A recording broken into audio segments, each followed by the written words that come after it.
Ladies and gentlemen, Reverend Brother Clergy, good afternoon. As the Greeks say, kalichonepsi, which does not translate very poetically into English, I wish you all good digestion. As he said, I'm Father Mark. I am from the tropical and balmy city of Rochester, Minnesota.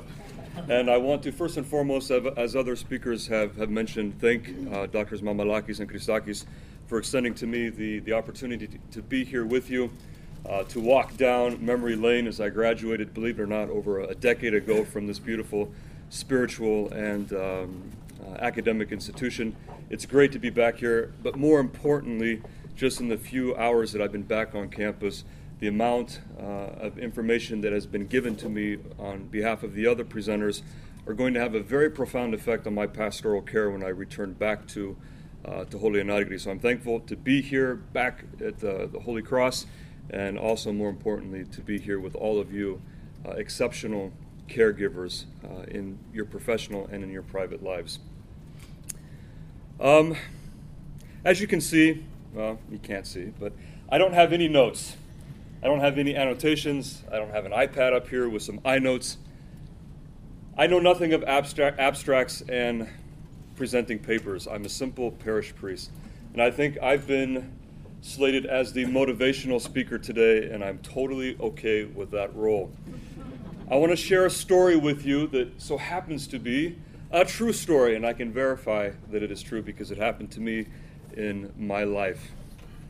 Before I go down that route, I want to mention again that we are in Rochester, Minnesota, a very unique geographic location. We are literally now across the street from Mayo Clinic, which is arguably one of the most important medical institutions on the planet.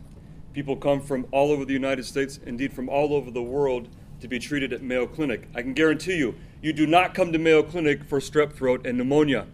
You come to Mayo Clinic for very serious, life-threatening diagnosis.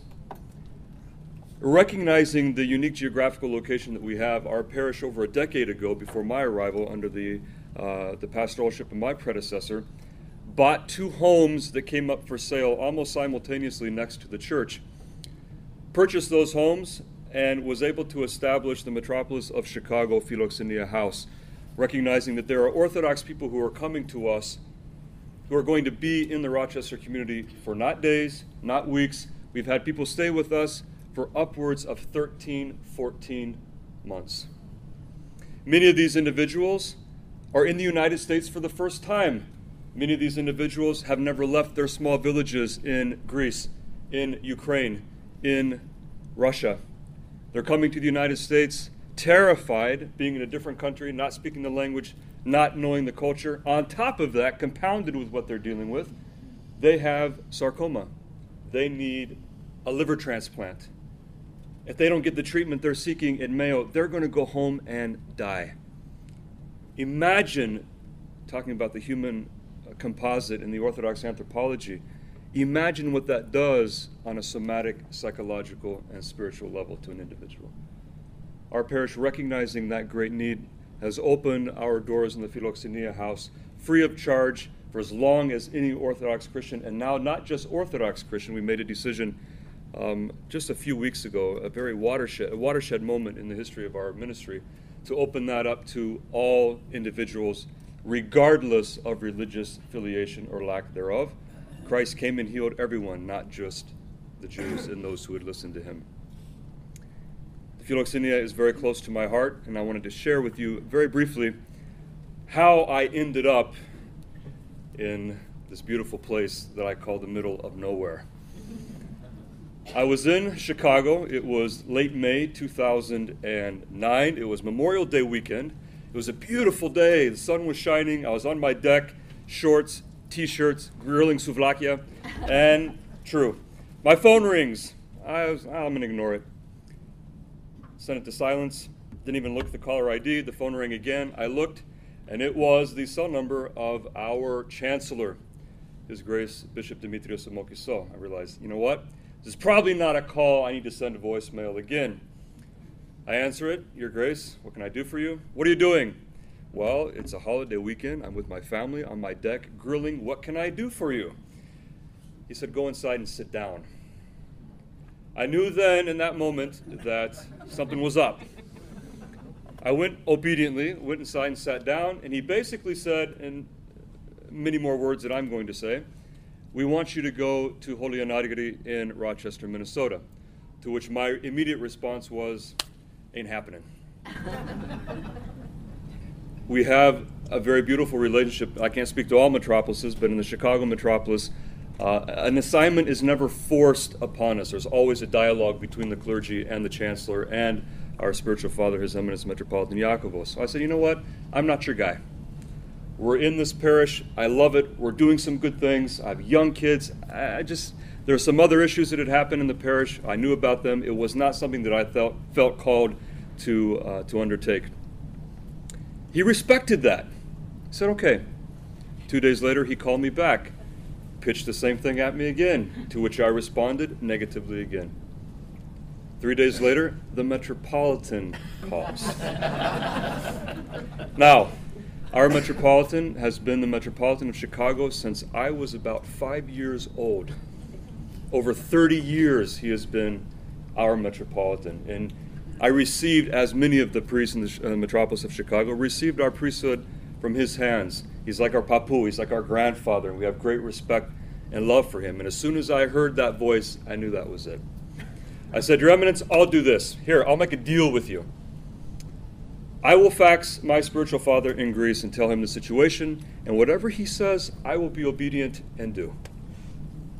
So I sat down, wrote this 4 or 5 page letter of all the reasons why I didn't want to go to Rochester, Minnesota, faxed that to Greece. Within about 10 minutes, I got a response. It was one sentence. You will be obedient to the bishop. Told my wife, well, guess what? We're going to Minnesota. You can imagine it was very difficult for us. 2009 was when the housing bubble burst. We had a nice home. We were worried, how are we going to sell it? There were a whole bunch of other elements we had to take into consideration in order for us to make that move 4 hours north to Rochester, Minnesota. That being said, everything that we thought was going to present problems in Bodia dissipated. They evaporated before our eyes.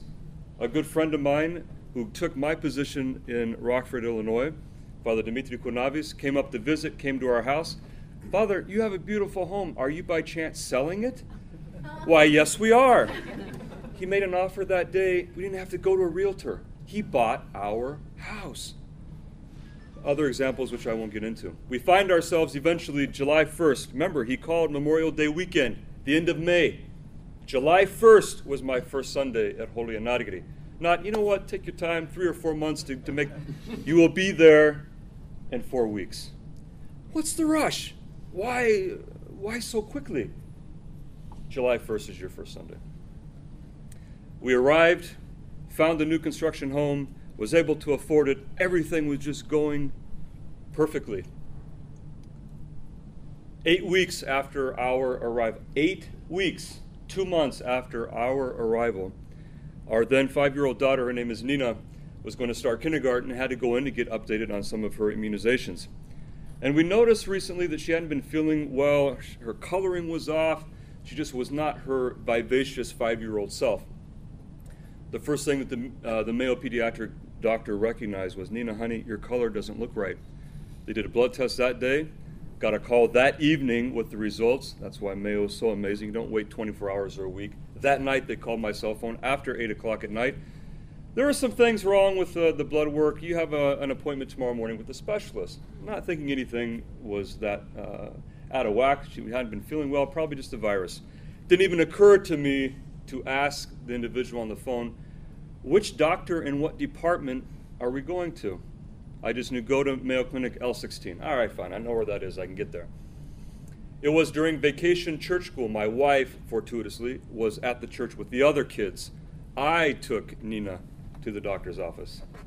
We go up, we sit down, I'm messing with my iPhone like I normally am, and all of a sudden I realize I put this little contraption down and I look around me, and what do I see? A child with a bald head here, a child with a bald head here, a child with the bald head over here, and I realized, oh, wow. Today, my life is going to change. Today, the life of my family is going to change dramatically. We have these little, very enigmatic, emblematic name cards that we have to wear as employees at Mayo Clinic. They're blue and white. It has our name at the bottom. It has the division of medicine or where we work, the department in which we work. Went into the doctor's office. As soon as the doctor came in, I read her name tag. Dr. Khan, a Muslim doctor from Pakistan, excuse me, pediatric oncology. I was able in that moment to press the pause button on my emotions. You can imagine, those of you that have children, how you began to react, how you would begin to react. Press the pause button because I knew I need to ask questions, because I was having to go back to my wife and deliver some very difficult news. At that time, they weren't exactly sure what the diagnosis was. It could either be aplastic anemia, which is a complete malfunction of the bone marrow, in which a bone marrow transplant would be the only thing that could save the child's life, or it could be leukemia, cancer of the blood. Pick your poison. Either are devastating, either are life-threatening. Picked up my daughter, walked the 2 blocks back to the church, grabbed my wife. She could tell by my countenance something was very wrong. Went into the church, and with a lot of tears, a lot of emotion, was able to tell my wife, Proistamenos Michelle, what we were going to be dealing with. We found out a couple days later, they did the bone marrow biopsy, that it was indeed leukemia. She went in the next day for her port to be inserted under her skin for the administration of chemotherapy, and the next day, Sunday, which happened to be our Greek Fest weekend, that Sunday, she received her first round of chemo. From a Monday well visit to a Sunday first round of chemotherapy, you know those globe balls we shake up and watch them? That was our life. Somebody grabbed the globe of our life and just shook the you-know-what out of it. After her first round of chemo, which lasted about a week or so, just under a week, they do another bone marrow biopsy to see how well, hopefully, the cancer is responding to the treatment. We knew this was going to be a very important test because if you have good results there, chances are things are going to be okay. If you have difficult results, you're in for a long, long haul. The night before that procedure, Nina's godfather, who was a priest on Long Island, Father Luke Munoz, and her godmother flew out from New York to Minnesota. The priest who had come and bought our house and took my spot in Rockford, Illinois, drove all the way up from Illinois for this service that we did that evening, the Evangelion service. Consequently, I had just come back from a pilgrimage to the Holy Lands, and I brought oil from the candili above the Panagiostaphos, above the life-giving tomb of Christ. Somebody had just been to Aegina, to St. Nectarios, brought me oil from the reliquary of St. Nectarios. We had our own candili from the Holy Anargyrioi, from the mercenary saints, these healing twin doctors. Put all this in a nice bowl, a concoction of all these spiritual powers, and we did the most incredible, almost impromptu Evangelion service. Sent out an email the day before, please come and pray with me, and I'd just been there 8 weeks. People didn't know who I was yet, really. Please come and pray. They knew what was going on. The church was full. The church was full. We prayed that Evangelion service. I took my daughter home. We stripped her clothes off of her. I took that. Her entire body was anointed with that unction service. That's why when I heard His Eminence last night say, in which Dr. Mamalakis reiterated for us, the liturgy and all the sacramental life is an icon of healing. I want to jump up and say, high five, yes.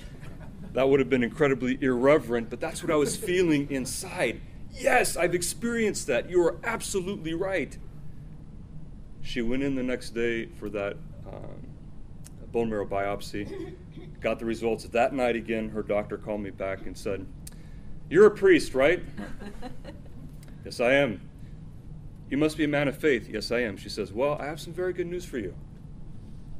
Your daughter's responding beautifully to the chemo. In fact, we see something that we only see in a very small percentage of the results. There are 0 residual cells. 0. She went from 98% positivity leukemic cells in her bone marrow to 0 residual cells, 1 round of chemo, 1 Evangelion service. One of the reasons why I didn't want to go to Rochester, and I remember telling my wife these exact words, knowing kind of the symbiotic relationship they had with Mayo Clinic. I remember telling her, I have no point of reference. How am I going to walk into these hospital rooms at Mayo Clinic? How am I going to visit with these individuals from all over the world at the Philoxenia House, look them in the eye and try to pretend like I have some inkling of what's going on here and here? How am I going to do this? I think in a lot of ways, that empirical knowledge was given to me, to my daughter, to my wife, to our entire family for that specific reason. And now, when I go to the Philoxenia House or to visit somebody at Mayo Clinic, I grab my phone and I show them this picture. Okay? I show them this picture. I don't say anything. I just show it to them. And I talk about this brave little girl who at the age of 5 battled and conquered a horrible illness. And she did it with that smile on her face. Okay? And then I tell them, oh, and by the way, this is my daughter. This is my kid. And it's unbelievable to see those eyes that are looking at you change. To that mother who has a child that's been diagnosed with cancer, with kidney failure, whatever the etiology or whatever the disease might be, to look at the priest and to recognize, here is somebody that's not just going to be here to try to help me and to console me. Here is somebody who knows exactly what I'm feeling, exactly what is going through my mind, my heart, and there is a somatic response in our bodies too. We hurt. It hurts to see your child suffer. It hurts. Another element that His Eminence mentioned last night of the human anthropology and composite again, when he said that humanity is a reflection, that mirror image of Christ, who is the mirror image of the Father. I turned that on its head and said, that's exactly what happened in our circumstance. As opposed to creation reflecting the Creator, it was reversed. The parents were reflecting what the child was experiencing. We're the Creator, she's the creation. In this case, creation is reflecting back to its progenitors what it was experiencing. We reflected her body pain. We reflected her psychological pain. We reflected her spiritual pain. Can you imagine your 5-year-old daughter sitting on your lap, and all of a sudden she looks up at you, Papi, that's what they call me. Papi, why does God let little children suffer? A spiritual pragmatikos ponos. How do you respond to that? It wasn't easy. But now my daughter, 5 years removed from her diagnosis, is healthy in mind, soul, and thank God, her body. And she has learned indelible lessons at the age of 5 that some adults never learn in their adult life. I offer that as inspiration to all of you, whether you are male, female, clergy, or laity, to increase, to grow, to cherish, to love this incredible gift that you have been given by God Himself, to be His hands, to be His source of healing in a world that is so fractured, so broken, that hurts at its core. There are difficult days, and you know those. You can reflect on your own lives. There are difficult moments. God has a plan. And I think it goes back to, in my personal case, the illumination of the Holy Spirit directing my hierarch, my synergy with that obedience to that, to get exactly where we needed to be, not simply and only uniquely to save the life of our daughter, but to give my entire family this understanding of what it means to be whole and healthy in body, mind, and soul, and to take that experience and to help others who are on the same boat. Thank you for your attention.